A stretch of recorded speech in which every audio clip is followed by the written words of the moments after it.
Breaking news, everyone. TikTok Live is officially down in Indonesia. We here in Indonesia cannot broadcast anything on TikTok Live. There has been some push notifications from people who are connected to TikTok Shop as well as people who regularly do TikTok Lives. There's been a push notification from the app saying that they cannot do TikTok Lives for the next couple of days. This is major because as of a couple of days ago, the official televised commission of all of the major Indonesian international channels has also advised not to broadcast the protest that has been going on in the past few weeks. So here in Indonesia, regular people that are tuning in to the national broadcast don't know anything that's happening based on national news. We've been getting our information from Instagram, Twitter, and TikTok Live.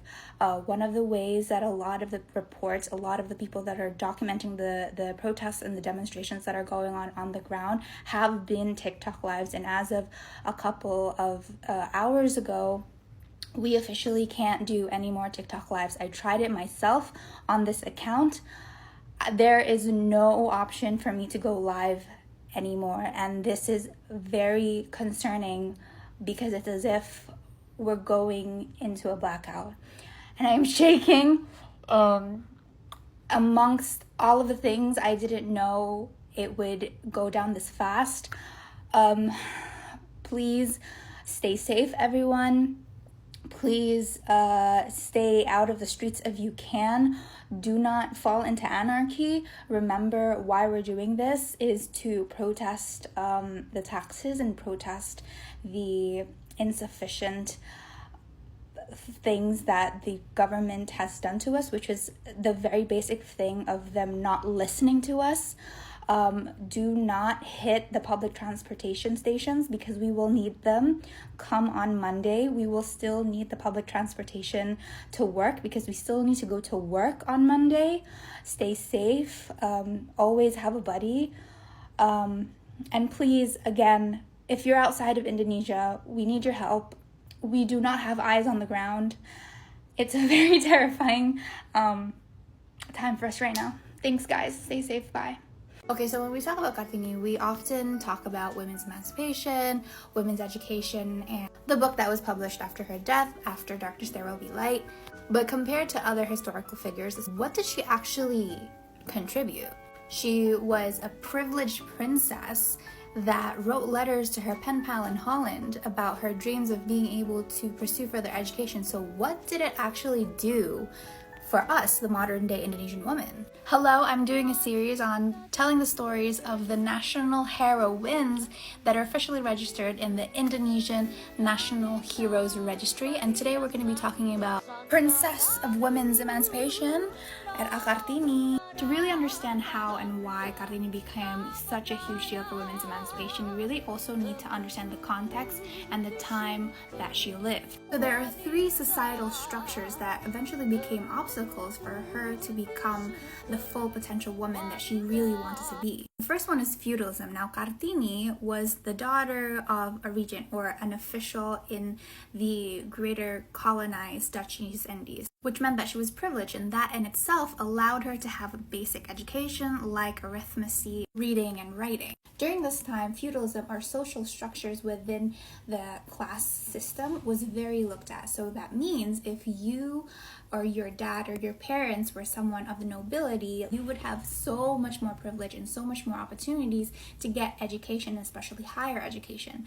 And this would even differ, let's say, compared to if your friend was the son or daughter of a rich merchant. Still, you would have more education opportunities as the daughter or son of a regent rather than a rich merchant. But because she was a woman, that led to more obstacles that got in the way of her pursuing further education. This leads to the second societal structure that became an obstacle for Raden Ajeng Kartini, which was patriarchy, especially Javanese patriarchy. In Javanese culture, once a girl gets her period, she's officially a woman, and that means she has to go through a process called dipingit, which means she has to stay in her room and wait for a man to essentially propose to her. and that meant that she was not able to pursue any education at all. So indigenous or Javanese feudalism and patriarchy really determined Era Kartini's position in life, what she could do, where she could go, and eventually who she would become.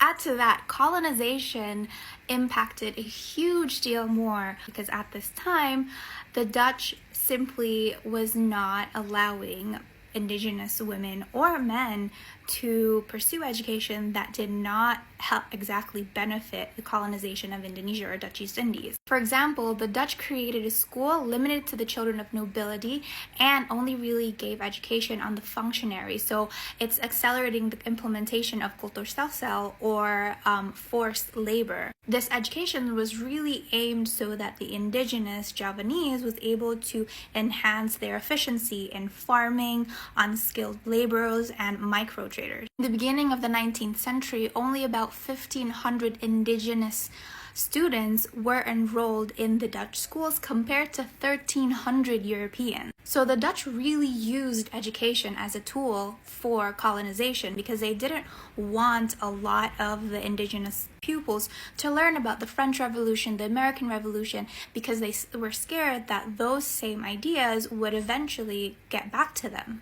The Dutch was scared that with education would also come with ideas of egalitarianism, freedom, and that is part of the reason why Kartini's letters was so impactful after her death. If you read her letters, her mission was very simple: to open up a girls-only school that gave education on the basics, reading, writing, arithmetic, as well as some vocational skills so that these girls would have a chance to get something out of life other than being someone else's wife. And if you go deeper, actually the model of what she wanted her school to be was the basic education that the Dutch already gave a lot of the indigenous population at the time. The only difference being only the guys or the boys were able to get this education. So imagine here's this young girl coming from the small town of Jepara, and she's writing these letters to her Dutch pen pal,